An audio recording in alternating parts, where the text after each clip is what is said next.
and welcome to an update of my project, which is an alternative fertiliser system. Just a quick recap. What I'm trying to do is grow some plants which I then harvest, put into water, make a bit of a weed tea that enriches our manure that we'll put on the soil and hopefully improve our soil health.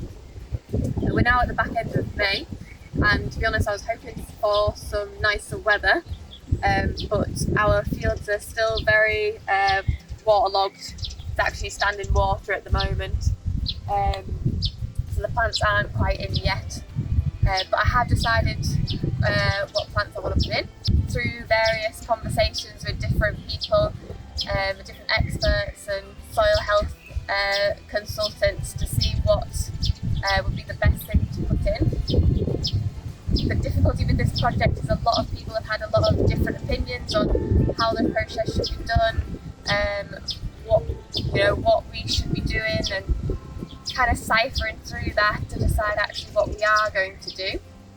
Because it is a research project, so it's very open, and I can't find a lot of scientific information about it to give us any firm evidence of the way forward. But I suppose that is the thing that makes it a research project, and it makes it exciting, and I am looking forward to getting the plants in. So the plants that I'm going to put in are comfrey, borage and cornflowers. So both comfrey and borage are both very good at having really high nutrients. Cumbria has a taproot, which means that it can access nutrients that other plants can't. And then cornflowers, because they will give it good diversity. It's very good for pollinators. I want to integrate it all together. I don't want to have to block plant, so I need to have plants that are all very hardy. The comfrey might shade out some other plants, so they need to be fairly strong and resilient, and obviously be able to put them into this very clay heavy soil. I was wanting to put sunflowers in, which is one thing that I did look at, but they are what they call allelopathic, which means that they actually can outcompete and take nutrients away from other plants that are planted next to it. And I really want to use them because they're really high in lignin, and lignin is very good for building humus in the soil, but I need to make sure that that property doesn't then carry on through to when it's spread onto the land, so that it wouldn't damage the grass or cause any poor growth. So comfrey will give us like our base.